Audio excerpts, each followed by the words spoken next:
Uganda yathibitisha visa vipya 6 vya maambukizi ya Ebola, huku watu 2 wakifa kwenye maandamano ya kupinga kituo cha karantini cha Ebola nchini Kenya.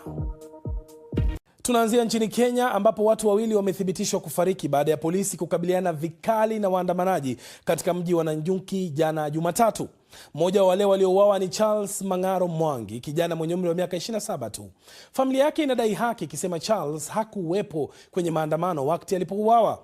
Kulingana na idara ya polisi, mmoja wa waathiriwa alipigwa risasi karibu na kambi hiyo ya jeshi, huku mwenzake akifariki akiwa njiani wakati akipelekwa hospitalini na wanajeshi. Wakazi wa mji huo uliopo katika jimbo la Laikipia waliandamana hadi kwenye lango kuu la kambi ya jeshi ya anga huko Nanyuki kuishinikiza serikali ya Kenya kutokubali kujengwa kwa kituo cha karantini kwa ushirikiano na serikali ya Marekani. Mazingira ya vifo vyao hayajabainika wazi na maafisa hawajatoa tamko lolote kuhusu swala hilo. Nilimpigia simu ikiwa saa 11:30, akaniambia anatoka kazi anakuja, na akakuja na bike mpaka hapa nje, akaweka bike yenye alikuwa naye kwa job. Akaniambia dakika chache tu nione rafiki yangu hapa juu. Hiyo ilikuwa kama 6. Kutoka tu hivyo 6:30 ndio nilipigiwa simu nikaambiwa ameshutiwa. Sasa ndio tukakimbia hospitali, tukakuta ameshutiwa na amekufa. Alikuwa anaenda kuangalia rafiki yake, hata hakuwa amefika pale alikuwa anaenda. Naangamiza watu bure, maana yeye hakukuwa kwa maandamano. Na sasa walimpiga risasi tu hivi wakati alikuwa kwa njia anajiendea.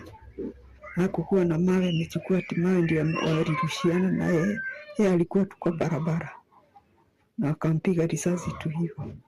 Tumepoteza kijana wa maana sana kwa familia na hata kwa vijana wengine, kwa sababu relationship yake na vijana iko sawa. Niambia tu serikali acha tupate tu justice ya mtoto wetu, kwa sababu hakuwa anapigana, alikuwa kwa barabara akitembea. Ndio risasi ilimpata akitembea. Wakati hayo yakijiri, mahakama kuu nchini Kenya imetoa amri mpya leo Jumanne kuizuia serikali ya Kenya kuendelea na mradi huo na pia kutokubali wale wanaoshukiwa au wale wanaougua Ebola kuingizwa au kuhifadhiwa katika kituo chochote cha kiafya nchini Kenya. Mahakama pia imeipa serikali ya Kenya muda wa siku 7 pekee kutoa taarifa zote muhimu kuhusu makubaliano yaliyotiwa saini kati ya serikali za Kenya na Marekani kwa ajili ya kukaguliwa. Baadhi ya waandamanaji leo walifika katika ofisi ya Wizara ya Afya jijini Nairobi kupinga ujenzi wa kituo cha Ebola nchini Kenya na kuunga mkono hofu ya wakazi wa Nanyuki walioandamana jana kuelezea wasiwasi mkubwa kuhusu tishio kwa afya yao. Americans themselves have acknowledged. Wamarekani wenyewe wamekiri na kuthibitisha kwamba hawana uwezo wa kukabiliana na ugonjwa wa Ebola nchini mwao. Ni kwa nini sisi kama taifa lenye uchumi wa chini tunatakiwa kuwajibikia hilo? Je, Kenya ina uwezo wa kushughulikia wagonjwa wa Ebola? Tumeamua kujitokeza kuandamana ili kupinga kuingizwa kwa Ebola nchini Kenya. Tunapinga kituo cha karantini kinachojengwa na ambacho ujenzi wake umeshaanza huko Laikipia. Wakati huo Rais wa Kenya William Ruto ametetea mkataba huo wa makubaliano kati ya Kenya na Marekani kujenga kituo cha karantini katika kambi ya jeshi nchini Kenya. Rais Ruto anasema kituo hicho ni mojawapo ya masuala makuu ambayo yamejadiliwa kwa kina katika mpango wa afya kati ya mataifa hayo mawili. Huko Marekani, baadhi ya wabunge wamekashifu hatua hiyo wakisema serikali ya Marekani ina jukumu la kuwahudumia raia wake ndani ya taifa hilo ambapo kuna hospitali za kisasa. Serikali yangu inawajibikia majukumu yake. Kwa hivyo, watu wawe watulivu. Wanasiasa wanafaa kutotoa matamshi ya kiholela ambayo hayana maana wala msingi wowote.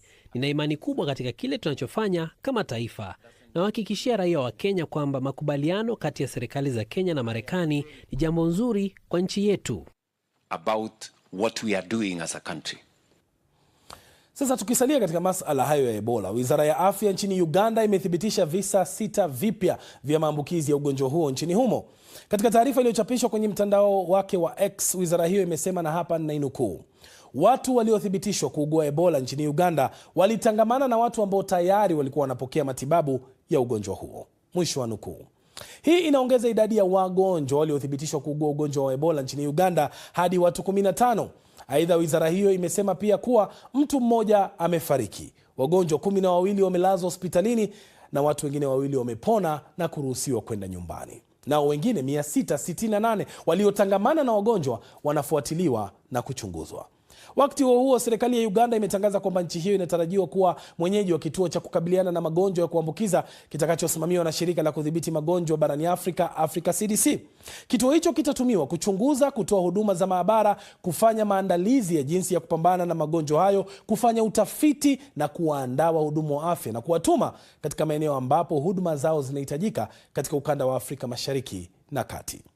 Sasa haya yanajiri wakati ambapo serikali ya Jamhuri ya Kidemokrasia ya Kongo na shirika la afya duniani WHO zikitoa takwimu za pamoja kuhusu maambukizi ya ugonjwa huo nchini DRC. Hadi kufikia leo Jumanne, watu 321 wamethibitishwa kuugua aina ya bundibugyo ya Ebola nchini DRC. Watu 48 wamefariki na watu 6 wamepona, huku 4 wakiruhusiwa kwenda nyumbani. Kwingineko, Wizara ya Afya nchini Tanzania kwa ushirikiano na wadau wengine imekuwa ikitoa elimu kwa umma katika maeneo mbalimbali hasa yenye mikusanyiko ya watu kama vile masokoni, minadani na vituo vya mabasi kuhusu ugonjwa wa Ebola na tahadhari muhimu ambazo jamii inapaswa kuchukua. Umuhimu uliokuwepo sasa hivi ni kujikinga. Hata kama ugonjwa haujaingia nchini, huko nchi za jirani, sisi kama wataalamu tumekuja kuwakumbusha na kuelimisha jinsi ya kujikinga na jinsi ya kuona dalili za mgonjwa yoyote ambazo zinafanana na mgonjwa wa Ebola na hatua za kuchukua ili kuenda kumsaidia huyo mgonjwa. Na yote haya nikataka kuwaweka watu wawe na uelewa na kupunguza taharuki. Ripoti hiyo ndio inayotukamilishia taarifa yetu kuu usiku huu.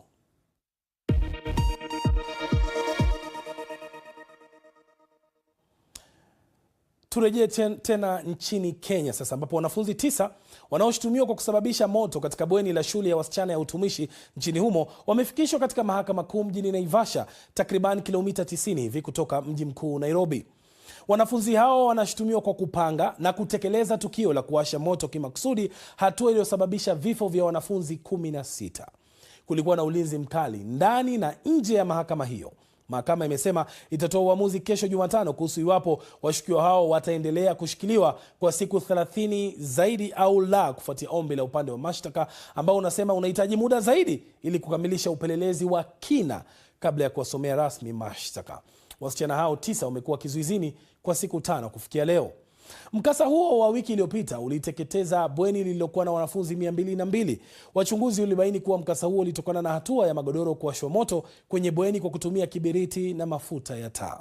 Picha za kamera za CCTV zilizotolewa kutoka shuleni humo zilionyesha wanafunzi 6 wakiwasha moto huo ambao pia ulisababisha wanafunzi 79 kujeruhiwa. Sasa tangu tukio hilo, shule nyingine 5 zimekabiliwa na visa vya moto katika maeneo tofauti tofauti nchini Kenya. Shirika la Msalaba Mwekundu la Kenya linasema limekabiliana na visa 37 vya moto katika shule tangu mwanzoni mwa mwaka huu.